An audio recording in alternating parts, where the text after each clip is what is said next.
Welcome to another video और ये है ब्लैक क्लोवर का मांगा कंटिन्यूएशन। तो चलिए जानते क्या हुआ कहानी में अब तक।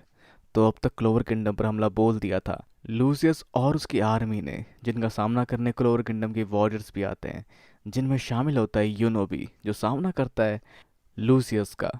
पर यूनो के अलावा बाकी सभी को इस जंग में काफ़ी मुसीबत झेलनी पड़ती है, जहाँ मॉरिस एक बड़ी मुसीबत साबित हो रहा है अपने इन डॉल्स के साथ, जो देखने में एंजल जैसी लग रही है, जिनके पास अलग अलग मैजिकल एट्रीब्यूट है, जो सभी क्लोवर किंगडम के वॉरियर्स की मुसीबतें कई गुना बढ़ा रही है, क्योंकि उन सभी एंजल्स या डॉल्स के पास काफ़ी सारी शक्तियाँ हैं, जिसका सामना करने कुछ और मैजिक नाइट्स भी आते हैं, लेकिन उन सबको भी मुँह की खानी पड़ती है।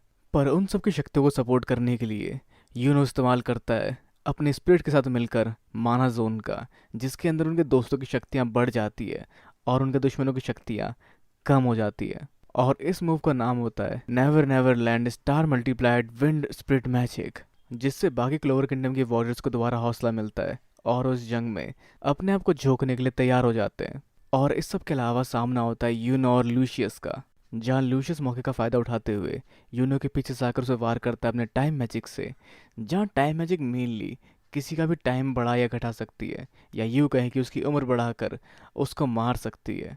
पर सरप्राइजिंगली यूनो को कुछ नहीं होता, क्योंकि उसके इस मैजिक के अंदर ये सारे मैजिक काम नहीं करते। तो कहीं ना कहीं यूनो का मैजिक अपोज करने के लिए ही बना है लूशियस को, जो बात लूशियस फील भी करता है और उसे इस बात से नफरत भी होती है, और वो यूनो को अपना राइवल मान लेता है। लेकिन यूनो के लिए वो बिल्कुल राइवल नहीं है, जिसके अगले ही पल यूनो इस चीज़ को लेकर चिढ़ता हुआ इस्तेमाल करता है स्पिरिट ऑफ जफायर का लूशियस के ऊपर। लेकिन यूनो का वो बार लूशियस अपने हाथों से पकड़ लेता है, जहाँ लूसीफर को ऑब्जर्व करने के बाद उसकी शक्तियाँ कई गुना बढ़ गई है, तो इस तरह का कोई भी वार उस पर काम नहीं आएगा। जहाँ यूनो के इतने बड़े रेंज में मानस उनको देखते हुए उसका सवाल होता है यूनो से, इतनी ज़्यादा शक्ति का तुम इस्तेमाल कर रहे हो, क्या तुम ज़्यादा लंबे समय तक टिक भी पाओगे? और इस सब से कोई फ़ायदा नहीं है, ये सब बस उन लोगों के तड़प को और लंबा बढ़ाने के लिए। और उन लोगों के अलावा अगर हम बात करें कैप्टन यामी, मैंड्रिस और मॉर्गन की, तो उस जगह कैप्टन मैंड्रिस की हालत काफ़ी ख़राब है, जो अपने आखिरी पलों को महसूस कर पाते हैं और पुरानी बातों को याद करते हैं, जहाँ जब वो नए नए मैजिक नाइट बने थे और उनका सामना हुआ करता था कैप्टन यामी से, जिनके क्रूर वारों को देखते हुए कैप्टन यामी उन्हें सिर्फ ये कहते थे कि भले ही हम दोनों लफंगे लगते हो, लेकिन अभी हम दोनों साथी है, तो ध्यान रखो अपने वारों का।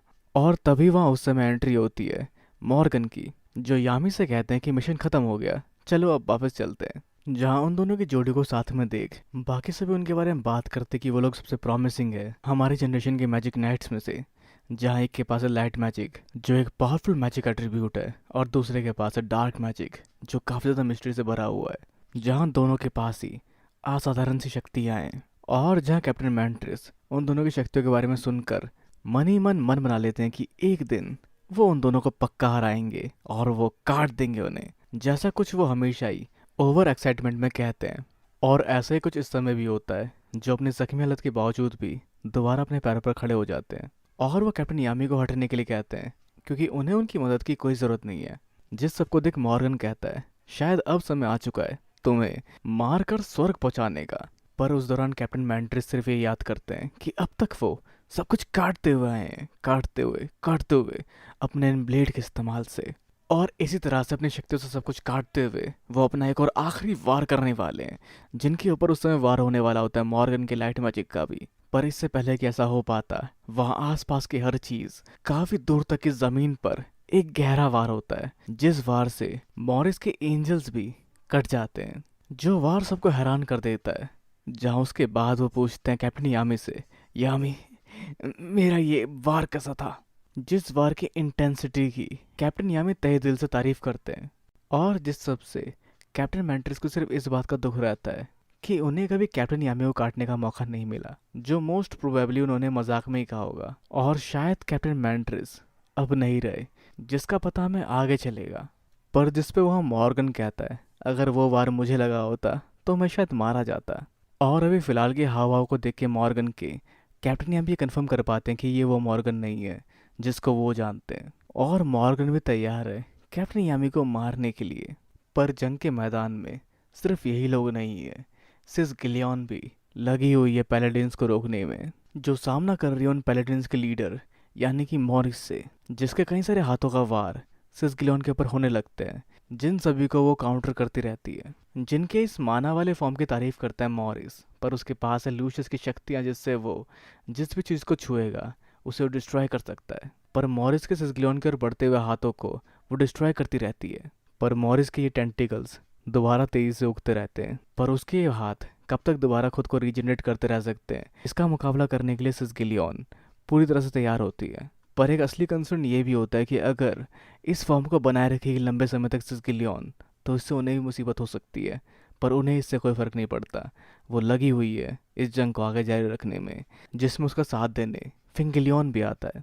पर उन दोनों के साथ में भी मिलकर हमला करने के बावजूद भी ज़्यादा कुछ नहीं होता, जिसको देख उनके स्क्वाड के बाकी मैजिक नाइट्स भी निराश हो जाते हैं और आगे उन टेंटिकल्स का वार भी सिसगिलियन को लगने ही वाला होता है। पर तभी उनके स्क्वाड के 2 मेंबर उन्हें बचाने के लिए उस बीच आ जाते हैं और बाकी की जिम्मेदारी उनके कंधों पर छोड़ देते हैं, जो दोनों ही मॉरिस के छूते ही खाक हो जाते हैं। पर सिसगिलियन फिर भी हौसला नहीं हारती और बाकी अपने स्क्वाड मेंबर्स को बोलती है, तुम आखिर कर क्या रहे हो, मैं तुम पर भी वार करूंगी। जिससे वो सब एक नए जोश से भर जाते हैं और साथ देने लगते हैं सिसगिलियन का, और वो भी ढाल बन जाते हैं और मॉरिस के हाथों मारे जाते हैं। जिस सब को देख के फिंगिलियन सोचता है कि उसके हाथ लगातार रीजनरेट होते हैं, लेकिन उसकी भी कोई ना कोई लिमिट ज़रूर होगी। पर दूसरी तरफ मॉरिस के दिमाग में सिर्फ ये है कि कैसे मारा जाए सिसगिलियन को। पर उसकी इन सब बातों को शांत करते हुए और अपने शरीर की चिंता ना करते हुए सिसगिलियन आगे बढ़ती है। जिनके शरीर पर कुछ चोटें देखी ज़रूर जाती है, जहाँ वो इस्तेमाल करती है कैलिडोस ब्रैकियम परिगेट्रीज क्रीमेशन, जिसके साथ ही अपने मारे गए साथियों का हिसाब पूरा करेगी मॉरिस को जलाकर मारकर। पर क्या सिसगिलियन जीती? जानने से पहले हम बढ़ते हैं नोजल की ओर, जिसे सामना करना पड़ता है अपनी मॉम का, और जो उनके वार से हार जाता है। जो अपनी मॉम पे वार नहीं कर पाया इसलिए वह हार गया। जहाँ नेबुला और सॉलिड भी अपनी इच्छाएं हार चुके हैं आगे लड़ पाने की, क्योंकि वो शायद अपनी मॉम के ऊपर हमला नहीं कर सकते, या यूं कहें कि वो उनका सामना वैसे भी नहीं कर पाते। जिनकी स्ट्रेंथ को एनालाइज करते उनकी मॉम और बताते उनकी एरोगेंस और नफरत के वजह से ही वो ज़्यादा पावरफुल नहीं बन पाए। जहाँ उनकी मॉम इसके लिए खुद को जिम्मेदार मानती है कि उन्होंने इन्हें ज़्यादा प्यार नहीं दिया, वो मार ही गई। पर इन सब बातों का कंक्लूजन ये था कि वो भले ही कमज़ोर हो, वो इन सबको बराबर प्यार करती है, और ये सभी दोबारा नए रूप में जन्म लेंगे लूशियस की उस दुनिया में। जिसके इन सब बातों पे निराश होकर सॉलिड कहीं ना कहीं हामी भरने ही वाला था, लेकिन तभी वो एंट्री होती है नोलेल की, जो उम्मीद भरती है सॉलिड के अंदर की हार मत मानना। जहाँ वैसे उनकी मोम नोएल को देखकर अपने जवानी के दिन याद करते जब वो भी बिल्कुल उसकी तरह ही दिखा करती थी, और अगर नोएल चाहे तो वो भी लूशियस के कई मुताबिक रीबॉर्न होकर पूरी फैमिली के साथ रह सकते हैं। पर नोएल एक बार पहले मिल चुकी है अपनी मॉम की सोल से, जहाँ वो बिल्कुल वैसी नहीं है। दोनों में काफ़ी फ़र्क है। तो इस पल इसी समय नोएल अपनी लिमिट सरपास करने जा रही है, जिस पर नोज़ल की चिंता ये होती है कि भले ही वो स्ट्रांग हो चुकी है, लेकिन अभी इस समय उसके पास उंडीन बिल्कुल नहीं है। तो वो क्या करेगी और कैसे करेगी? जिस सब के साथ हम पहुंचते हैं फ्लैशबैक में, जहां नोएल उदास बैठी थी आस्था के मारे जाने पर, जो खुद को खुद ही समझा रही थी कि उसको और पावरफुल बनना पड़ेगा। उसके पास सेंट स्टेज नहीं है, जो वैसे भी लूसियस के सामने किसी काम का नहीं होता, पर उसके बावजूद भी वो पहले से और स्ट्रांग हुई है, और उसे अपने आप को संभाल कर आगे आने वाली जंगों के लिए खुद को तैयार करना पड़ेगा, क्योंकि वो हार नहीं मान सकती। और शायद आस्था भी नहीं मारा गया होगा, उसे उम्मीद है कि वो अभी जिंदा होगा, और इस देश को बचाने के लिए उसे और पावरफुल बनना पड़ेगा, ताकि आस्था यहाँ वापस आ सके।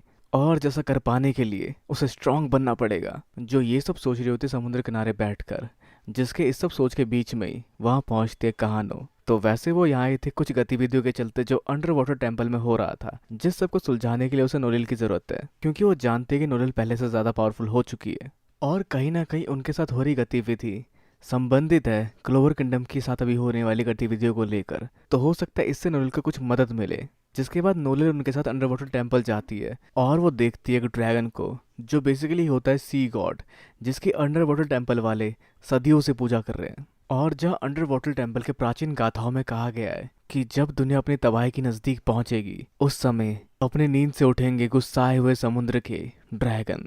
और जैसा कहा गया था गाथाओं में, वैसा ही हुआ है। सी ड्रैगन उठ गए, जिसके बाद वो मिलते सी ड्रैगन से, जो कहते हैं कि जब दुनिया खतरे में होती है मैं गुस्सैल हो जाता हूँ, और इसीलिए मुझे एक स्ट्रॉन्ग कॉन्ट्रैक्टर चाहिए, जैसे किसी के ही खोज में मैं अभी हूँ। जो कोई ऐसा हो जिसकी शक्तियाँ मुझसे मेल खाती हो, जो कुछ ऐसा हो, जो कमाल का, वाटर में ही जो सब सुन नोलिल कहती है, चलो सी गॉड। और वो सी गॉड छोटे आकार में आकर नोलिल के कंधे पर बैठ जाता है।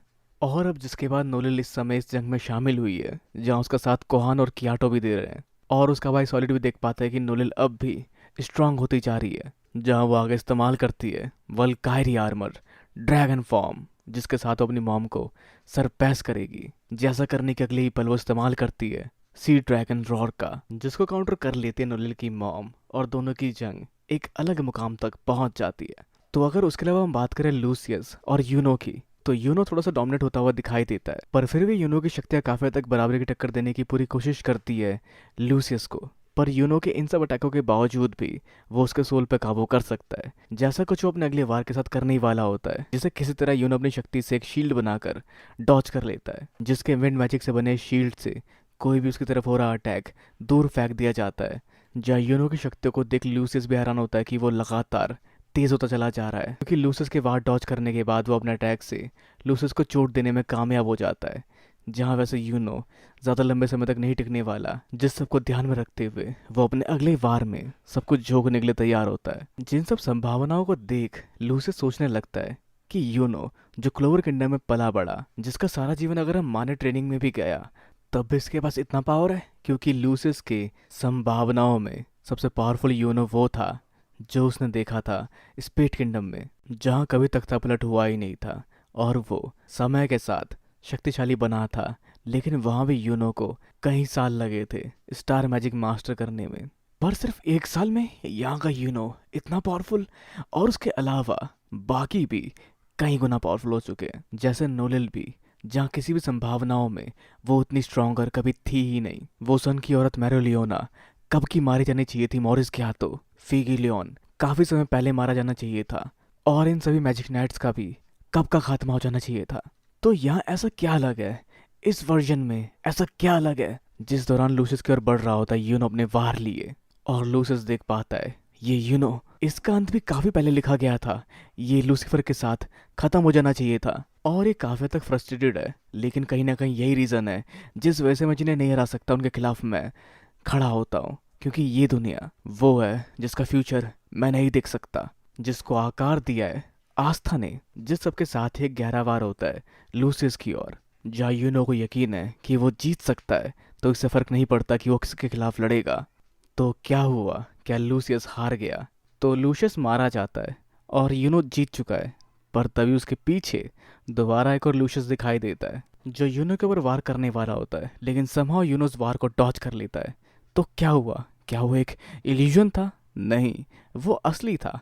वो जो बॉडी है वो भी लूसियस की है, और जो ये देख रहा है वो भी लूसियस ही है, क्योंकि अब लूसियस की शक्तियाँ सिर्फ एक शरीर तक सीमित नहीं रह गई है, वो अपने तरह के और भी शरीर बना सकता है, या कई सारी मात्रा में लूसियस बना सकता है, क्योंकि उसके पास है soul, body, blood and bone magic.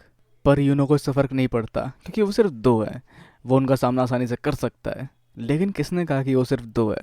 वहाँ कई सारे लूसियस सामने आता है यूनो के, जिसका सामना अब सिर्फ यूनो को ही नहीं, क्लोवर किंगडम के हर एक वॉरियर को करना पड़ेगा, जिसे देख बहुत सारे क्लोवर किंगडम के वॉरियर पहले ही हिम्मत हार जाते हैं, क्योंकि उसको हराना इम्पॉसिबल होने वाला है। पर उस पर नोलिल कहती है अभी नहीं, अभी भी उम्मीद है। जिस उम्मीद के दूसरे छोर पर बाकी ब्लैक बुल्स खड़ा होता है विच क्वीन के सामने, जिन्हें उनकी मदद चाहिए, जो हर बार की तरह पहले से ही जानती थी कि वो लोग यहाँ आने वाले हैं, और वो पूछने वाले उस बच्चे के बारे में, उस एंटी मैजिक वाले बच्चे के बारे में, यानी आस्था, जिसके बारे में बताती है विच क्वीन की वो जिंदा है दूर कहीं विदेश में। जिस सबको सुन इन सबको काफ़ी खुशी होती है, लेकिन अब इन्हें क्या करना चाहिए? जिसका सोल्यूशन है कोरल पीकॉक के कैप्टन के पास, जो वहाँ मौजूद होती है, क्योंकि वो जानते कि उन्हें जरूरत पड़ने वाली आस्था की शक्तियों की, और ये तीन great witches of all time साथ मिलकर सब कर सकती है, यानी डोरेथी, विच क्वीन और वेनिसा। हाँ, मतलब डोरेथी भी एक विच है, जो वैसे विच क्वीन के जंगलों को छोड़ने के बाद पहली बार वापस लौटी है, और जिस समय वो लौटी है उस समय दुनिया खतरे में है, जो सब जानते हुए विच क्वीन पहली बार खुद से ही इनकी मदद करना चाहती है। जहाँ इसके बाद वो सामने लाते हैं super compound magic door of destiny, जो एक तगड़ा स्पेल दिखाई देता है, जो एक ऐसा स्पेल है जिसमें आपको सिर्फ उस शख्स के बारे में सोचना है जिससे आप मिलना चाहते हैं, और आप उससे मिल पाएंगे। जहाँ दूसरी तरफ आस्था भी खुद को तैयार कर रहा होता है, पर इससे पहले कि वो इस स्पेल आस्था को यहाँ लेकर आए, दूसरी तरफ हम देख पाते हैं पैनिक करते हुए किंग को, जो यहाँ मछली अफरा तफरी को देख काफी ज्यादा घबराया होता है। और दूसरी तरफ लूशियस, या बहुत सारे लूशियस में से एक लूशियस, कैप्टन काइजर को मार रहा होता है। जिस सबको देख लोग समझ ही नहीं पाते कि आखिर हो क्या रहा है। जूलियस, विजिट किंग इन सबको लीड कर रहे हैं। इतने समय से वो काफी ज्यादा गायब थे, इसका मतलब वो शुरू से ही हमारे दुश्मन थे, जैसा कुछ आम जनता को दिखाई दे रहा होता है। और साथ ही वो लोग हर तरफ तबाही मचा रहे होते हैं। जहाँ आगे मार्स सबको इन्फॉर्म करते हुए अपने मैजिक से इन्फॉर्मेशन देता है, जो उनको एड्रेस करते हुए जूलियस की कई बातों को याद करता है। जहाँ जूलियस ने कहा था कि इन्फॉर्मेशन सबसे पावरफुल वेपन है, और एक ऐसा समय ज़रूर आएगा जब तुम्हारा मैजिक किसी भी और मैजिक से ज़्यादा पावरफुल दिखाई देगा। जो आगे ये बात फैलाता है कि विजिट किंग की बॉडी को टेक ओवर कर लिया दुश्मन ने, और आप सब जानते हैं कि वो कितने पावरफुल है, जो साबित होंगे हमारे सबसे पावरफुल दुश्मन। पर ये जानते हुए भी हमारे मैजिक नाइट लगे पड़े हैं अपनी जान की परवाह किए बिना इस देश को बचाने के लिए। और आगे वो बाकियों का हौसला बांटते हुए कहता है कि उनमें से एक ने उन्हें एक बार हराया भी था, जिसको आप सब जानते ही होंगे। जिस बात को आगे मेमोसा अपना इंट्रोडक्शन देते हुए मार्क्स की शक्तियों के साथ बता रही होती है, जो है यूनो, जो शुरू से हमारे साथ है, जो समय के साथ खुद को शक्तिशाली बनाता जा रहा है ताकि वो बन सके विजिट किंग, जो यहाँ दुश्मनों का सामना कर रहा है हमारे बाकी कैप्टन्स के साथ मिलकर, जो सभी मैजिक नाइट्स अभी भी हमें बचाने में लगे हुए हैं, जिसमें से कई सारे मैजिक नाइट्स जख्मी हैं ताकि हमारे सिटीजन्स को खरोच तक ना आए। जहाँ यूनो के मैजिक की वजह से बाकी लोग पहले से ज़्यादा शक्ति इस्तेमाल कर सकते हैं, जहाँ सिटीजन्स को अपनी शक्तियों का खतरा खतरा इस्तेमाल करते हुए वहाँ से भागना चाहिए ताकि वो जिंदा रहे और सुरक्षित रहे, और साथ ही बाकियों को भी बचाए। क्योंकि वो शक्ति जो दूसरों को बचाती है, वो शक्ति जो जीवित रहती है, किसी भी और शक्ति से ज़्यादा पावरफुल होती है, जो आस्था को याद करते हुए सिर्फ ये कहती है, तो बस हार मत मानो। जहाँ आगे सेके भी सिटीजन्स को भागने के लिए कहता है, जो सब बाकी आगे का खुद अकेले संभालने जाता है। जिस सब का सामना करना उसके लिए काफ़ी मुश्किल होता है, लेकिन फिर भी वो हार नहीं मानना चाहता। जो दुश्मनों के वार से धराशायी होने के बाद भी सिर्फ ये सोचता है कि आस्था होता तो क्या करता, क्या वो भी हार मान लेता। और वो भी आस्था की तरह हार ना मानकर दोबारा अपने पैरों पर खड़ा होता है। जिस सब पर लूशियस का रिएक्शन सिर्फ ये होता है, चाहे तुम कुछ भी कर लो कुछ नहीं बदलेगा, एंड रिजल्ट वही निकलेगा जो होना है। पर यूनो ऐसा नहीं मानता। और वहीं दूसरी तरफ जहाँ आज तक इंतजार था उन सभी लोगों का, वो लोग नहीं आते। क्यों?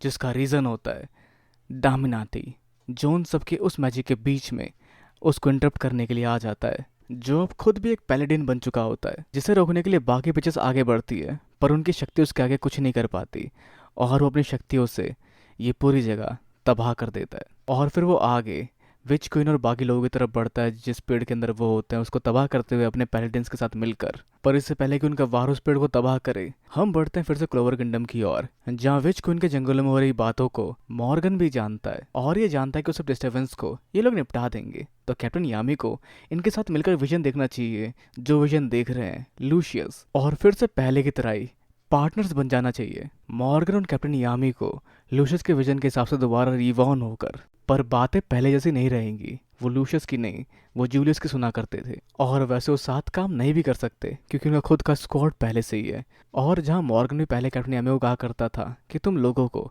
अच्छे से परख लेते हो, वो परख मुझ में नहीं, तुम एक अच्छे कैप्टन बन सकते हो। और जहाँ दूसरी तरफ विच क्वीन के जंगलों में उन पैलेडिन्स के वारों को रिपेल कर देता है जोरो का वार, और बाकी ब्लैक होल्स वाले सामना करने आगे बढ़ते हैं डामिनाती का। तो वैसे विच क्वीन जानती है कि अगर ये कुछ ना भी करे तब भी दुनिया तबाह होने वाली है, और लूशियस पता नहीं क्यों चाहता है कि आस्था जिंदा ना रहे, तो कहीं ना कहीं आस्था उसके लिए खतरा होने वाला है, जिस वजह से इन्हें इस दरवाजे को खोलना ही पड़ेगा। जिस दरवाजे को खोलने में लगे होते हैं फिनरल, वेनिसा और डोरिथी, और शायद विच क्वीन भी। तो अब चाहे जो भी हो, इस प्रोसेस में लगने वाले टाइम तक इन्हें रोकना पड़ेगा डामिनाती को, जहाँ ब्लैक वुल्स वाले सोच के साथ आगे बढ़ते रोकने के लिए डामिनाती को। और अभी के इनके अपोनेंट ज़्यादा शक्तिशाली है सुप्रीम डेविल्स के मुकाबले। तो वैसे ये शख्स जो कि गॉर्डन के साथ देखा जा रहा था, वो है हेनरी, जिसने बाल कटवा लिए। जहाँ गॉर्डन और हेनरी साथ मिलकर अपनी शक्तियों से अब्जॉर्प्शन करना शुरू करते हैं आसपास की बाकी शक्तिशाली शक्तियों को। जहाँ हेनरी की शक्तियों के साथ गॉर्डन अपनी शक्तियों के इस्तेमाल से सील कर देगा डामिनाटी के स्केल को, ताकि वो लोग अपनी शक्तियों का इस्तेमाल कर सके उसके खिलाफ। जहाँ जजमेंट नाम की एक तलवार निकालता है डामिनाटी, और उसके वार के अगेंस्ट गॉर्डन और हेनरी की प्रिपरेशन किसी काम नहीं आती, और दोनों उस वार के चपेट में आ जाते हैं, क्योंकि उसकी इस तलवार के बिना वो स्केल पावरलेस है, और उस स्केल के बिना ये तलवार काफ़ी ज़्यादा घातक है।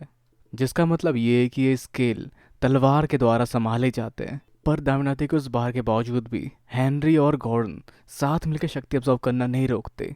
जहाँ दामिनाती का सामना नाहात और नैरो भी करते हैं। जहाँ नैरो अपने अपोनेंट के वारों को सील करते दिखाई देती है और नाहात अपने डेविल यूनियन मोड का इस्तेमाल करता है। साथ ही लक और मागना भी इन पैलेडियंस को हराते हुए देखे जाते हैं और बाकी ब्लैक बुल्स के मेंबर भी अपने अपने पोटेंशियल्स का इस्तेमाल करते हैं। जहाँ जोरो अपने आसपास रिपेल करने वाली शक्ति को लिए आगे बढ़ता है। जहाँ वो इस जंग में जख्मी होने के बावजूद भी पीछे बिल्कुल नहीं हट सकते, जो लगातार आगे बढ़ते रहते हैं। जहाँ ग्रे की रिस्टोरेशन शक्ति उन सबको हील करती रहती है और गोचे की शक्तियों से ग्रे हर किसी के पास डुप्लीकेट होकर पहुंच भी जाती है। पर उन सबके बीच दामिनाती एक भेड़ के रूप में बदले हुए असली ग्रे को ढूंढ लेता है। जहाँ वो अपने वार करता है ग्रे के ऊपर, जिसे बचाने के लिए गोचे उस तरफ आता है और जिस वार के चपेट में वो दोनों ही आ जाते हैं। जिस सब डेस्परेशन में बाकी लोग भी लगे होते हैं। जहाँ गेट खोलने में लगा होता है फिनरल और साथ में वेनिसा भी, जो ये सब खत्म होते नहीं देख सकते।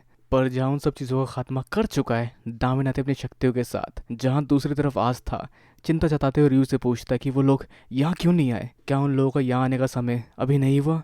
जिस पर रियो कुछ समय तक चुप रहने के बाद कहता है कि जहाँ सब हारे नहीं होते, क्योंकि अब भी सीलिंग मैजिक के इस्तेमाल से नैरो उन सबको टेम्परेली हील करती है, जो सभी बुरी तरह से जख्मी और नस्तानाबूद होने के बावजूद भी लगे होते हैं खुद को संभाले आगे बढ़ने के लिए, खुद को संभाले कुछ और समय जुटाने के लिए, ताकि आस्था वहाँ आ सके। अब क्योंकि नैरो का सीलिंग मैजिक सिर्फ टेम्परेरी है और इनके दर्द और चोट कुछ समय के लिए रुके हैं, जो दोबारा अंडू हो जाएंगे जैसे ही वो उसको अंडू करेगी और सारे डैमेज इन्हें दोबारा मिलेंगे। पर फिर भी सब तैयार होते हैं। जहाँ आगे बढ़ के चार्मी भी अपने उस दूसरे मोड का इस्तेमाल करती है, जिसका भेड़िया यहाँ आकर सारे मैजिक एट्रीब्यूट्स को खाकर शक्तियाँ देता है चार्मी को, जिन सब शक्तियों से आगे बढ़ती है चार्मी उसका सामना करने के लिए। लेकिन इस सब के बावजूद भी ज़्यादा कुछ वो नहीं उखाड़ सकती दामिनाती का, जो अपने अगले वार के साथ डेस्परेट होते हुए चार्मी को हरा देता है। जिसके बाद आगे बढ़ता जोरो अपने मुक्के को लिए, लेकिन उसका मुक्का दामिनाती को छू तक नहीं पाता और दामिनाती के वार से वो जख्मी हो जाता है। जिन सब के इतने कमाल के मैजिक एट्रीब्यूट के बावजूद भी, जहाँ इस बार चार्मी की शक्ति पहले से ज़्यादा बढ़ी हुई थी, ज़्यादा बेहतरीन थी, वो कुछ नहीं कर पाते। जिस सबको याद कर नैरो याद करते अपने 500 साल पुरानी जर्नी को, जो जिंदा रहना चाहती थी और जिंदा रही भी थी, ताकि वो दोबारा साथ मिलकर फर्स्ट विजिट किंग के एक मिशन को अंजाम दे सके, जिससे पहले तक वो मरना नहीं चाहती थी। पर उस मिशन के पूरा होने के बाद उसे कोई फ़र्क नहीं पड़ता था कि वो जिए या मरे।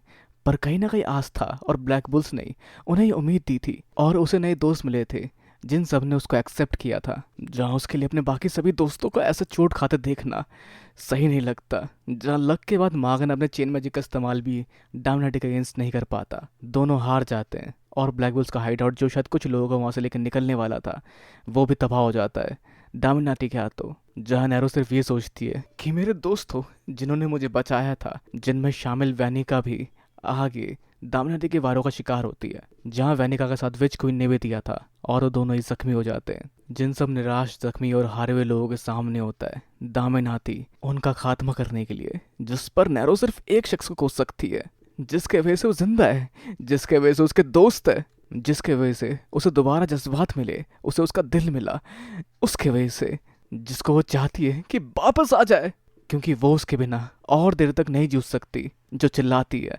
आस्था का नाम, जिनके सामने दामिनाती इस सब को ख़त्म करने के लिए तैयार होता है। लेकिन तभी उस गेट से बाहर निकलता है आस्था नैरो के सर पर हाथ रखकर। जिस पल में नैरो को उसके अंदर फर्स्ट विजिट किंग दिखाई देते हैं, जहां आस्था वहाँ मौजूद बाकी लोगों का सिर्फ शुक्रिया अदा कर पाता है और आगे बढ़ता दामिनाती की ओर। तो क्या होगा आगे जानने के लिए वेट करना पड़ेगा इसके नेक्स्ट पार्ट का, जिस सब को लेके मैं काफ़ी ज़्यादा हाइप्ड हूँ और शायद आप भी होंगे। और हाँ, मैं जानता हूँ काफ़ी देर बाद ये वीडियो आई और काफ़ी लंबा समय ले लिया मैंने एक वीडियो को बनाने में, जिसका रीज़न है बहुत सारी जगह मैं फंसा पड़ा हूँ और समय नहीं मिल पा रहा है। तो प्लीज़ सपोर्ट करें चैनल को, ताकि मैं और ज़्यादा टाइम अपना निकाल पाऊँ और कोशिश करूँ अपना 5000% देने की, क्योंकि समय सच में काफ़ी कम हाथ में बच पा रहा है मेरे। तो मिलते तब तक के लिए अगले पार्ट के साथ, अगली वीडियो के साथ और ज़्यादा सब्सक्राइबर्स के साथ। तब तक के लिए sayonara and have a nice day.